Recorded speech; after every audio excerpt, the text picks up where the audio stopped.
यानी कि लोगों की मदद करना, मगर अपने तांत्रिक विद्या की मदद से नहीं बल्कि जालसाजी और अपने दिमाग से। उसका यह मानना था कि भूत वूत कुछ नहीं होता, बस जो भी होता है वो मन का अंधविश्वास होता है। लेकिन वही दूसरी तरफ चिरौंजी भूतों पर विश्वास करता था। उसके पास में उसके पिता की एक फटी हुई तांत्रिक विद्या की किताब भी होती है। एंड एज ऑलवेज नेपोटिज्म के चलते उनके दोनों बेटे अपने पिता के दिखाए हुए रास्ते पर ही चल पड़ते हैं। उनके पिता का नाम होता है उलट बाबा या फिर कहें उल्टन बाबा, जो कि एक टाइम पर भूत भगाने के काफी होशियार बाबा रहा करते थे। लेकिन जब कुछ समय बाद में उनकी डेथ हो गई तो उनके काम को रीगेन करने या फिर उनके काम को वापस आगे बढ़ाने के लिए उनके बेटों ने ही हाथ आगे बढ़ाया, जिसके बाद में वो एक ट्रक के अंदर घूम घूम कर उलट बाबा एंड सन्स के नाम से फेमस हो गए, जिनका काम था भूतों को पकड़ना। हालांकि फैक्ट तो ये था कि इन दोनों का अभी तक किसी भी रियल भूत से सामना हुआ ही नहीं था। जिसके बाद में इस कहानी की एक और लीड कैरेक्टर की एंट्री होती है यामी गौतम या फिर कहें तो माया, जो कि उल्टन बाबा से मिलने के लिए तांत्रिक कॉलोनी में आई होती है। वहीं पर हम इंस्पेक्टर छेदीलाल को भी देखते हैं, जिनका कैरेक्टर निभा रहे हैं जावेद जाफरी। वेल, अगर कुछ लोगों को नहीं पता तो आपको बता देता हूं कि एक टाइम पर जब बूगी वूगी सोनी पर आया करता था तो जावेद जाफरी उसे डील किया करते थे या फिर कहें तो उसके मेंटोर थे। और इंडिया के अंदर अगर स्टार्टिंग में कोई ब्रेक डांस लेकर आए थे तो वो यही थे, मिस्टर जावेद जाफरी। यहाँ पर हमें ये पता चलता है कि छेदी सिंह भी उल्टन बाबा की ही तलाश में यहाँ पर आया होता है, जहाँ दूसरी तरफ एक लड़का माया को एक दूसरे इंसान से मिलवा देता है, जो कि उल्टन बाबा नहीं होते बल्कि होते हैं गॉगल बाबा। राजपाल जी की काफी अच्छी एक्टिंग यहाँ पर हमें दिखाई गई है, जिसके अंदर ही गॉगल बाबा बनकर माया को भूत से पीछा छुड़वाने के सारे राज और अपनी तांत्रिक विद्या को सबसे ऊपर होने के बारे में बताते हैं। मीनवाइल हम देख पाते हैं कि चिरौंजी अपने भाई विभूति से कहने लगता है कि उसे अपने पिता की दी हुई किताब के सारे राज के बारे में मालूम चल गया है, मगर विभूति को उसकी बातों पर बिल्कुल भी यकीन नहीं हो रहा है। साथ ही हम यहाँ पर देख पाते हैं कि चिरौंजी का हाथ या फिर कहें तो कंधा कभी कभी यूं ही हिलने लग जाता था, तो वहां पर विभूति उसे कहता था कि ये तेरी हार्मोनिकल प्रॉब्लम है, तेरे अंदर हार्मोन्स ज्यादा हो चुके हैं, इस वजह से तेरा कंधा हिलने लगता है। मगर चिरौंजी का मानना था कि जरूर कोई ना कोई स्पिरिट या फिर कोई बुरी ताकत या शक्ति उसके आसपास मौजूद है। और अब देखते ही देखते दोनों भाइयों के बीच में अनबन हो जाती है, जहां पर चिरौंजी विभूति से गुस्सा होकर चला जाता है, तो विभूति उसका पीछा करता है, उसे समझाने की कोशिश करता है कि वो दोनों भाई हैं और इसी तरीके से उनका कमाई धंधा चल रहा है, यानी कि लोगों को पागल बनाना और झूठ मूठ की तांत्रिक विद्या को दिखाना। इन दोनों के बीच में रूठना मनाना चल ही रहा होता है, लेकिन उसी बीच वहां पर छेदी सिंह पहुंच जाता है, जिसे देखने के बाद तो ये दोनों वहां से डरकर कहीं पर छिप जाते हैं। लेकिन छेदी सिंह भी कहां पर किसी से कम था और वो उन्हें देखकर उन्हें पकड़ने के लिए पीछे पीछे भागने लगता है। मीनवाइल यहाँ पर चिरौंजी की मुलाकात उस लड़के से हो जाती है, जो कि उलट बाबा के नाम पर गॉगल बाबा से किसी लड़की को मिलवाकर एक न्यू डील क्रैक करने की कोशिश करता है। लेकिन अब जैसा कि चिरौंजी को पता चल चुका होता है, तो वो वहां पर गॉगल बाबा की तीसरी आंख फोड़कर उसे कहता है कि अगर तुमने वापस से मेरे क्लाइंट्स को छीनने की कोशिश करी तो तुम्हारी ये दोनों नेत्र भी फोड़ देंगे। जिसके बाद में माया को पता चलता है कि गॉगल बाबा फ्रॉड है और जो लड़का उसके सामने आया यानी कि चिरौंजी वही है उलट बाबा एंड सन्स। अब जैसा कि माया को तांत्रिक विद्या और भूतों से रिलेटेड कुछ काम था, तो इस वजह से वो उन दोनों के साथ में निकल पड़ती है। जहां पर रास्ते में आगे बढ़ते वक्त वो बताती है कि धर्मशाला के अंदर उसकी चाय की बहुत सारी खेती है, साथ ही उसके पास में चाय बनाने की एक फैक्ट्री भी है। मगर प्रॉब्लम ये है कि उस फैक्ट्री में काम करने वाले लोग शाम होते ही वहां से निकल पड़ते हैं। उन्हें ऐसा लगता है कि वहां पर कोई भूत या चुड़ैल है। गांव वालों का मानना है कि वहां पर किचकंडी नाम की एक चुड़ैल है, जो कि रात में लोगों को अपने वश में कर लेती है, जिसके चलते कोई भी फैक्ट्री में रात देर तक काम नहीं करना चाहता।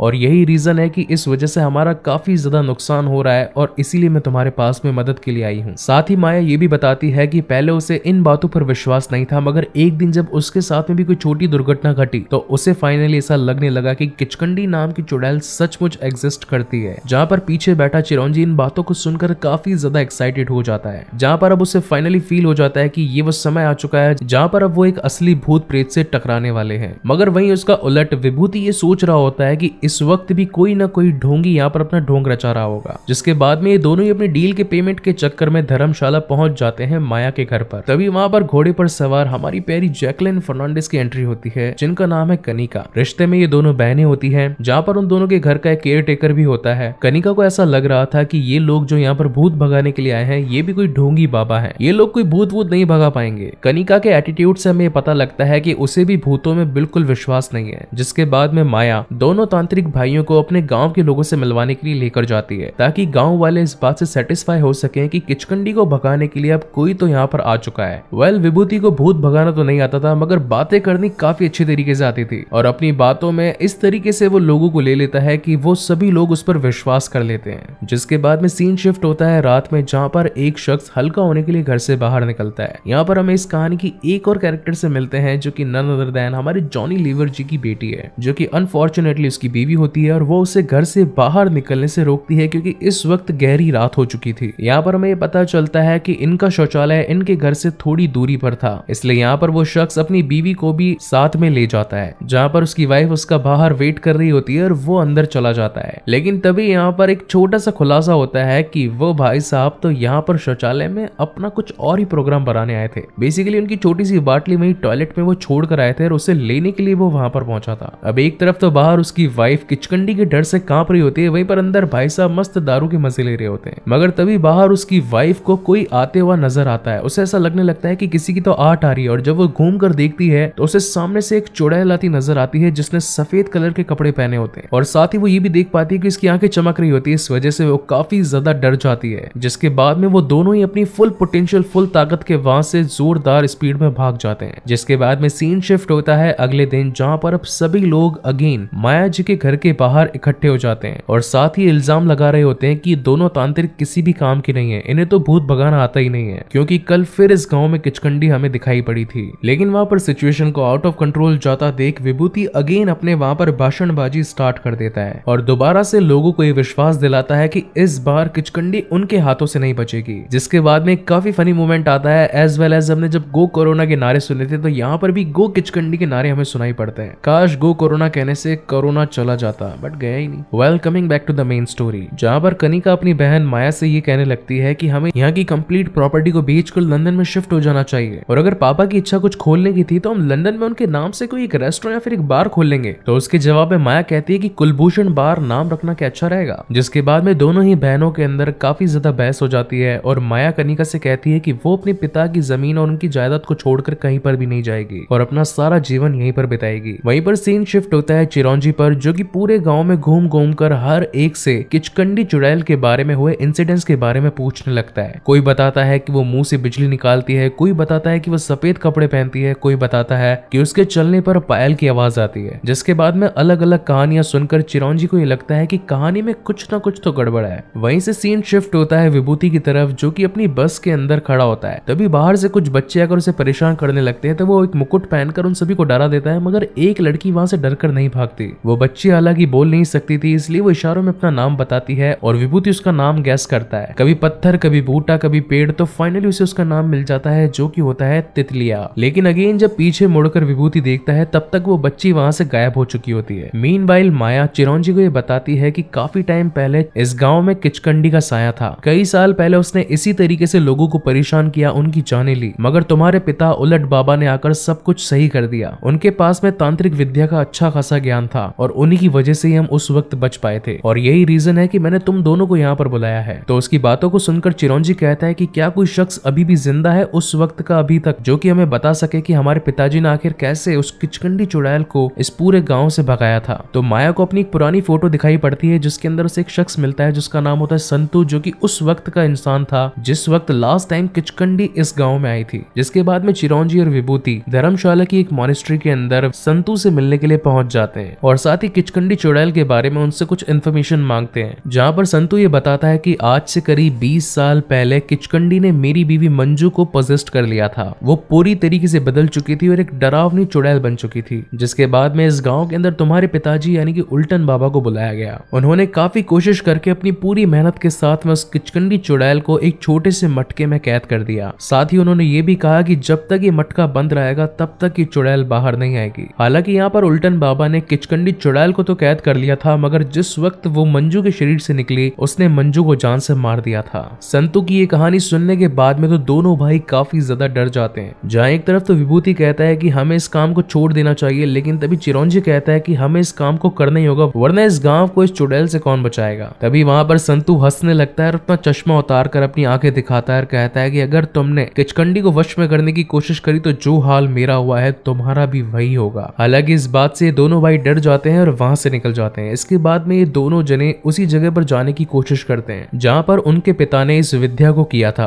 और फाइनली काफी ज्यादा ढूंढने के बाद में उन्हें वो पेड़ मिल ही जाता है जिसके अंदर उल्टन बाबा यानी कि उनके फादर ने किचकंडी को एक मटके में कैद करके रखा था। लेकिन जब चिरौंजी इस मटके को बाहर निकालता है तो उन्हें पता चलता है कि ये मटका तो फुल्ली पैक है यानी कि बंद है, इसका मतलब किचकंडी यहाँ से बाहर निकली नहीं है। तो अगर ये यहाँ से नहीं निकली तो गाँव के लोग आखिर डर किस बात से रहे। ये बात सुनकर तो विभूति को और भी ज्यादा मजा आने लगता है और वो यूं ही तांत्रिक विद्या को फालतू बताते हुए उस मटके को फोड़ देता है और यहीं पर ये भाई साहब गलती कर जाते हैं और एक्चुअल किचकंडी को आजाद कर डालते हैं। जिसके नेक्स्ट सीन में हम देख पाते हैं कि माया अपने कमरे में बैठकर अपना काम कर रही होती है, तभी उसका डॉगी वही हड्डी लेकर उसके पास आ जाता है। उसके डॉगी का नाम होता है शोंकू। तो वहां पर माया शोंकू से कहने लगती है कि जाओ नीचे बैठकर मस्ती करो। तो शोंकू उस हड्डी को लेकर पलंग के नीचे बैठ जाता है, मगर थोड़ी देर में वो पलंग हिलने लगता है। तो पहले तो माया को लगता है कि ये शोंकू की मस्करी है, मगर थोड़ी देर बाद में शोंकू डरकर वहां से भाग जाता है और अचानक से पलंग हवा में यूं ही उड़ जाता है, जिसे देखने के बाद तो माया सचमुच डर जाती है। जिसके बाद में ये दोनों बहनें ये सारा इंसिडेंट्स चिरंजी और विभूति को बताती है। जिसके बाद में चिरंजी और विभूति दोनों ही माया के रूम में जाते हैं। हालांकि विभूति को तो उस वक्त भी मस्करी सूझ रही होती है, मगर चिरंजी को लग चुका होता है कि यहाँ पर इस वक्त कोई बुरी आत्मा जरूर है, क्योंकि उसके कंधे का हिलना उसे बुरी आत्मा का संकेत दे रहा होता है। इसलिए वो उस कमरे का शुद्धिकरण मंत्र पढ़ता है। उसी वक्त वहां पर पीछे से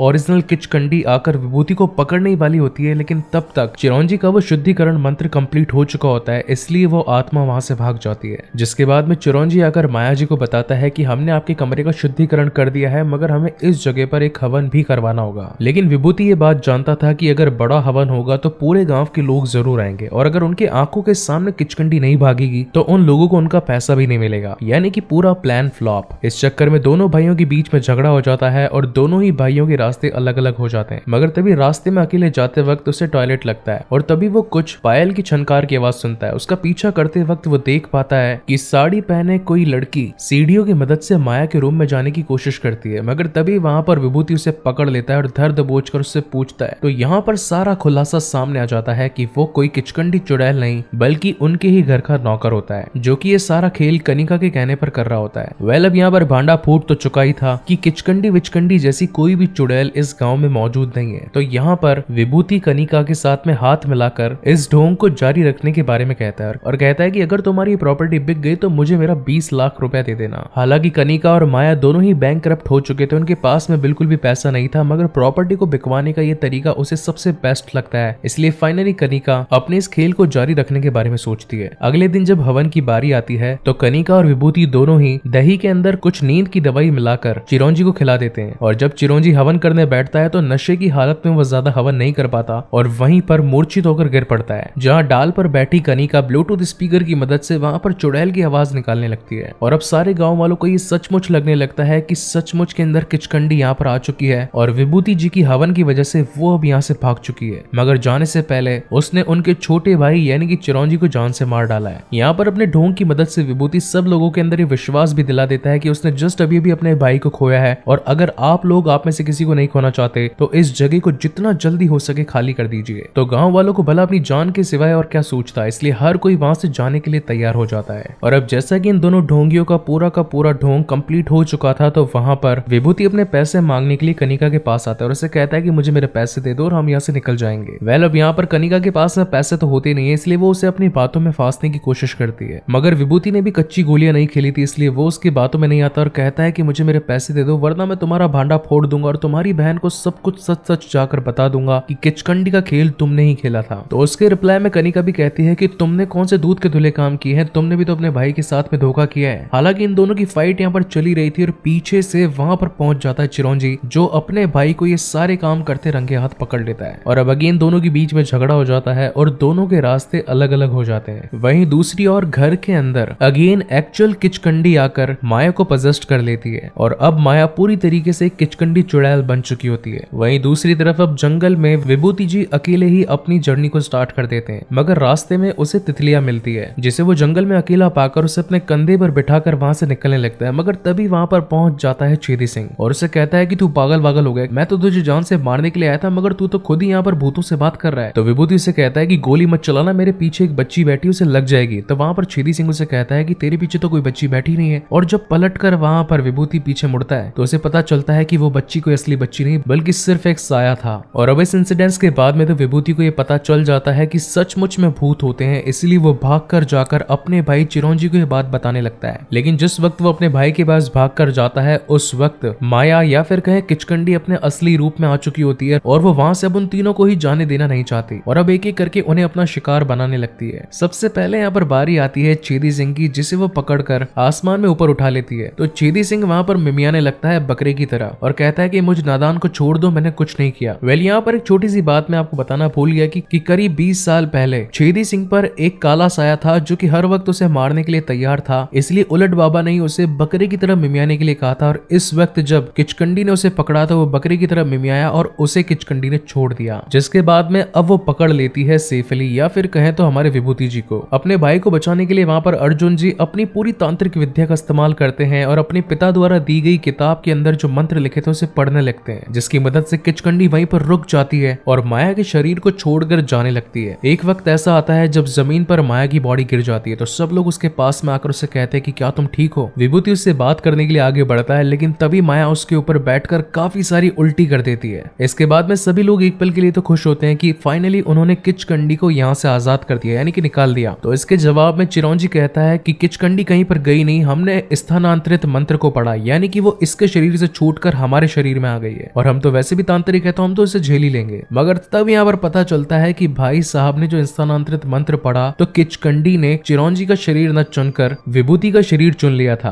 और अब देखते ही देखते विभूति भी खुद किचकंडी चुड़ैल से पजेस्ड हो चुका था। सभी लोग उसकी ये हालत देखकर वहां से भागने लगते हैं, मगर तभी वहां पर चिरौंजी स्टैंड लेता और कहता है कि तुम लोग यहाँ से भागो, इस चुड़ैल को मैं देखूंगा। मीनवाइल माया को कुछ पुराने विजन्स आने लगते हैं और उसे पता चलता है कि ये आत्मा तो खुद भी काफी ज्यादा परेशान है, क्यों न इससे बात करी जाए। और वो फाइनली भागकर जाकर चिरौंजी से कहती है कि इसे बात करो, ये परेशानी में है। जहाँ पर चिरौंजी अपनी मंत्रों की मदद से उससे पूछता है कि आखिर तुम्हारे साथ हुआ क्या था, जिसके बाद में हमें एक फ्लैशबैक स्टोरी दिखाई जाती है इसी धर्मशाला गांव की। आज से करीब 20 साल पहले यहाँ चाय के बागानों में कुछ विदेशी आकर यहाँ पर बिजनेस करने वाले थे, जिनको यहीं की एक लेडी चाय सर्व कर रही थी। मगर तभी उसमें से एक अंग्रेज की नीयत बिगड़ जाती है और वो उसकी इज्जत लूटने के बारे में सोचता है, इसीलिए डर के मारे वो औरत एक कमरे में भाग जाती है। अंग्रेज उसके पीछे पीछे जाता है, मगर घर में उन दोनों के बीच में हाथापाई हो जाती है और वो औरत उसके सर पर खींचकर एक वाज मार देती है, जिसके बाद में वो विदेशी उस लड़की से बदला लेने के लिए पूरे गांव के अंदर ये बात फैला देता है कि उस लड़की के अंदर एक चुड़ैल की आत्मा है जिसने मुझे अभी अभी काफी गहरा घाव दिया है। और गांव के लोग तो वैसे भी पागल ही थे, इसलिए उन्होंने बिना उससे कुछ पूछे, बिना सबूत की जांच पड़ताल किए जिंदा उस औरत को जलवा दिया। जहाँ दूर खड़ी उसकी बेटी ये सब कुछ देख रही थी और अब अपनी माँ की इस हालत को देखकर जब वो वहां से भागती है तो वो अंग्रेज आकर बंदूक से उसे भी शूट कर देता है।